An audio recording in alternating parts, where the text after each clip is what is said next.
Coucou tout le monde, j'espère que vous allez bien, bienvenue sur ma chaîne. Aujourd'hui je suis vraiment trop contente de vous retrouver dans cette nouvelle vidéo puisqu'on va parler des études. Vous savez que sur ma chaîne je vous partage énormément de vidéos sur les études, je vous emmène avec moi dans ma vie étudiante, dans des vlogs. Je vous ai un peu partagé mon parcours d'étudiante, mon parcours scolaire. Aujourd'hui je reviens pour vous donner quelques petits conseils sur la vie étudiante en général. Donc on va parler du budget, d'argent, d'économie, on va parler des cours, des examens, des révisions, du bien-être aussi, parce que c'est quelque chose qu'on néglige un peu, en tout cas qu'on ne fait pas forcément attention quand on est étudiant. C'est pas notre première priorité on va dire. Aujourd'hui je vais vous donner quelques petits conseils, même si je pourrais vous en donner beaucoup plus. Si vous aimez voir ce genre de vidéos sur ma chaîne et vous voulez en voir plus, je vous laisse liker cette vidéo. Je vous laisse aussi vous abonner à ma chaîne et activer la cloche de notification pour pas rater mes prochaines vidéos. Puis écoutez, on va commencer tout de suite avec la vidéo, c'est parti. Comme d'habitude, j'ai fait des petites notes pour ne rien oublier. Alors le premier point qu'on va aborder dans cette vidéo, c'est le côté budget, argent, économie. C'est vraiment un point très important et très présent, je trouve, dans notre vie d'étudiant. Le premier conseil que je peux vous donner, c'est d'établir un budget. Alors établir un budget, je sais que si vous êtes étudiant et que vous n'avez pas forcément de charges, que vous habitez encore chez vos parents, que vous n'avez pas le permis, que vous dépendez vraiment de vos parents encore, ce n'est pas du tout quelque chose de mauvais. Moi j'habite chez mes parents. Si on n'a pas de charges, on ne voit pas forcément l'intérêt d'avoir un budget, ce que je comprends totalement, mais quand on commence vraiment à avoir un appartement, à devoir payer notre loyer, nos courses, si on a une voiture, quand on commence un peu à prendre notre indépendance, c'est important de s'établir un budget, histoire de savoir combien il va nous rester à la fin du mois. Et comme ça permet aussi d'avoir un petit peu d'argent de côté pour se faire plaisir pendant le mois, si jamais on a envie de faire une sortie, si jamais on a envie de mettre de l'argent de côté. Moi je sais que je fais très attention et j'essaye chaque mois de mettre un peu d'argent de côté. Si jamais plus tard j'ai un projet personnel ou professionnel, comme ça j'aurai une base, j'aurai un peu d'argent. C'est important quand même de se faire un budget. Quand je parle de budget, il ne faut pas non plus trop se mettre la pression, mais ça permet d'éviter les dépenses excessives, les dépenses inutiles. Parce que c'est vrai que quand on commence à prendre notre indépendance, c'est compliqué de gérer notre argent. Quand on grandit, on a un peu plus de responsabilités. Il ne faut pas non plus trop se mettre la pression parce que c'est important de se faire plaisir aussi. S'il y a un mois on a envie de vraiment sortir et de profiter et de pas forcément mettre d'argent de côté, c'est pas grave. Mais en fait ce qui est important c'est de savoir à tel moment on va avoir tel prélèvement ou à tel moment on va devoir payer telle chose, histoire de pas se retrouver en moins sur son compte ou des choses comme ça. C'est quand même important d'établir un budget sans trop se mettre la pression non plus. Deuxième point niveau argent, budget, qui est un sujet je trouve assez important, c'est de se faire des lunchbox si jamais vous mangez à l'extérieur. Moi par exemple je suis à moitié en alternance et à moitié à l'école. Je mange très rarement du coup chez moi. C'est vrai qu'il y a un temps je me faisais pas tellement de lunchbox et je dépensais beaucoup, je dépensais tous les jours pour acheter des salades, pour acheter je sais pas des sushis, des pokés, des choses comme ça, et c'est vrai que ça revient vite cher. On oublie vite de se préparer des lunchbox, de se préparer des boîtes, des salades toutes prêtes, alors que pourtant ça nous coûte beaucoup moins cher, c'est meilleur pour la santé puisque faut savoir que dans tout ce qui est plat préparé, plat industriel, il y a énormément de conservateurs, il y a énormément d'additifs et de choses assez mauvaises pour la santé. Je sais qu'il y a énormément de jeunes, d'étudiants qui choisissent la facilité, forcément qui décident d'aller acheter McDo ou d'acheter Uber Eats. Ça revient vite à entre 10 et 20 euros. Si on fait 10-20 euros multiplié par le nombre de jours on a besoin d'acheter à manger, je vous assure qu'on peut facilement atteindre les 200 euros par mois de nourriture, et ce serait 200 euros par mois qu'on pourrait mettre de côté ou qu'on pourrait utiliser pour profiter, pour sortir avec ses amis, pour aller faire les magasins ou pour faire tout ce que vous avez envie de faire. C'est meilleur pour votre porte-monnaie et c'est meilleur pour votre santé surtout. Donc ça m'amène à vous parler du deuxième point qui est le bien-être. Le bien-être c'est quelque chose qu'on néglige énormément quand on est étudiant. Ce que je peux comprendre quand on n'a pas forcément de problème de santé, quand on n'a pas l'habitude de tomber malade. Si on tombe jamais malade, voilà, on se dit on est en bonne santé, notre corps va bien. Il y a beaucoup de choses qui peuvent influencer notre bien-être. Avoir une bonne alimentation c'est très important si on veut pouvoir assumer un rythme de vie d'étudiant. Surtout si on est étudiant en alternance, si vous êtes étudiant avec un petit job à côté, on peut vite être fatigué et notre alimentation, notre manière de se nourrir, en fait, ça influence énormément sur notre capacité d'écoute, de concentration. La digestion, ça influence énormément sur notre rythme de vie, en fait.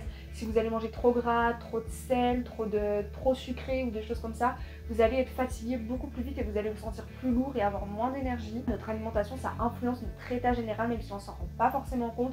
Quand on commence un peu à s'intéresser en fonction de ce qu'on mange, qu'est-ce qu'on ressent 1, 2, 3 heures après, c'est là qu'on se rend compte en fait qu'il y a certains aliments ou certains types d'aliments qui vont nous fatiguer plus que d'autres, et si vous mangez trop de sucre par exemple, vous allez avoir du mal à vous concentrer. C'est quand même important de faire attention à son alimentation.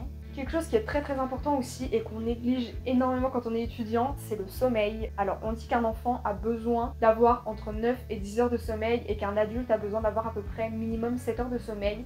Ce que je vous conseille moi en tant qu'étudiant, c'est d'essayer d'avoir à peu près entre 8 et 9 heures de sommeil si possible. Ça permet tout simplement d'éviter de commencer la journée fatiguée. Je pense que ça nous est tous déjà arrivé de se réveiller, d'être fatigué. Quand on se réveille et qu'on est fatigué dès le matin au réveil, c'est quand même compliqué de se motiver, c'est compliqué d'être de bonne humeur, d'avoir envie d'aller travailler, d'avoir envie d'aller à l'école. C'est quand même compliqué d'assumer une journée quand on la commence fatiguée, un peu mal à la tête. Avoir un bon sommeil, ça permet aussi d'éviter, vous savez, le coup de barre de 14 heures après la digestion, parce que comme je l'ai dit tout à l'heure, la digestion ça impacte énormément sur notre fatigue, notre concentration, notre état général. Le sommeil c'est quelque chose vraiment à pas négliger, même si je sais qu'avec les sorties étudiantes c'est compliqué. J'ai vu dans une vidéo tout à l'heure qu'une personne jeune adulte ou adulte a besoin en fait au minimum dans une semaine d'avoir 49 heures de sommeil, parce que comme je vous l'ai dit, un adulte on dit qu'il a besoin d'à peu près 7-8 heures de sommeil. En fait il suffit de multiplier 7 heures de sommeil par le nombre de jours qu'il y a dans la semaine, donc 7. 7 fois 7 égale 49, il faut essayer de répartir ces 49 heures sur toute une semaine. Le mieux quand même c'est de bien répartir équitablement et de dormir 7 heures par nuit. Dernier point bien-être, ça rejoint un peu le sommeil, c'est d'éviter de faire des sorties trop tardives. Alors je sais que quand on est étudiant c'est compliqué puisque voilà, le jeudi soir c'est des sorties étudiantes, on aime bien sortir avec ses amis, ce que je comprends tout à fait, ce que je fais aussi, mais c'est important de faire la part des choses. C'est bien de sortir, mais sortir toutes les semaines, je pense que c'est un rythme qui n'est pas tenable à la longue si on veut vraiment réussir un minimum dans ses études. Le sommeil c'est quelque chose d'important et quand on sort trop tout le temps on peut se dire qu'à la longue notre corps va s'habituer, mais en fait il va juste s'habituer à avoir un rythme un peu décalé et il va vivre au ralenti et au final notre état général, notre santé va un peu se détériorer, on va tomber malade plus facilement, on va être très fatigué et on va avoir du mal à se concentrer. Maintenant on va parler des examens et des révisions.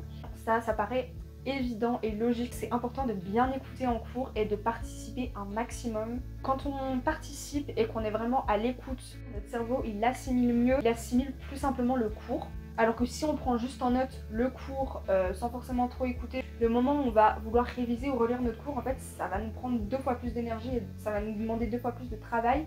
En fait on va limite découvrir le cours, du coup on va devoir lire, comprendre, retenir, ça va être beaucoup plus compliqué que si on écoute, on essaye de comprendre directement en cours. Au final, quand on révise, on a juste à apprendre par cœur, j'ai envie de dire, ou à comprendre le mécanisme. Mais en gros, en cours, c'est 70% de l'apprentissage qui est fait. Niveau organisation des révisions, il faut essayer de réviser un peu chaque semaine ou au moins un minimum de relire ses cours. On commence vraiment nos périodes de révision juste avant les examens.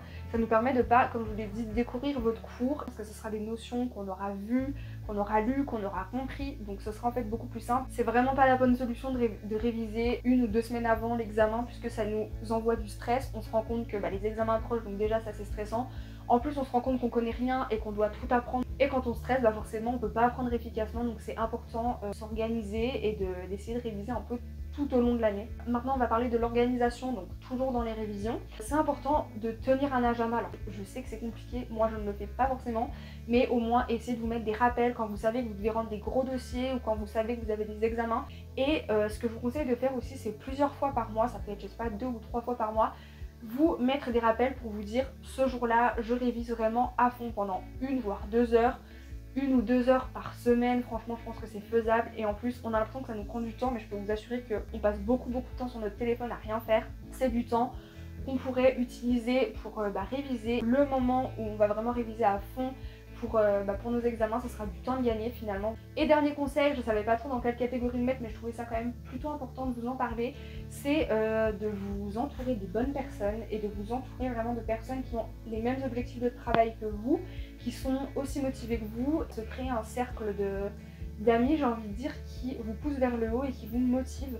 Et en plus c'est super bien quand on se trouve un petit groupe d'amis et qu'on travaille ensemble, qu'on se retrouve après les cours pour faire nos dossiers ensemble ou pour s'aider. Voilà, c'est important surtout si vous commencez vos nouvelles études, c'est important de s'entourer des bonnes personnes, mais simplement des personnes équilibrées dans le travail qui savent faire la part des choses entre les moments où on s'amuse et les moments où on doit réviser tout simplement. Voilà les amis, j'ai terminé de vous donner tous mes petits conseils de vie étudiante. Si jamais cette vidéo vous a plu, je vous laisse la liker. Je vous laisse aussi me dire en commentaire si jamais vous avez vraiment des points sur la vie étudiante que vous aimeriez que j'aborde. Je vous laisse aussi vous abonner si jamais ce n'est toujours pas fait, activer la cloche de notification pour ne pas rater mes prochaines vidéos.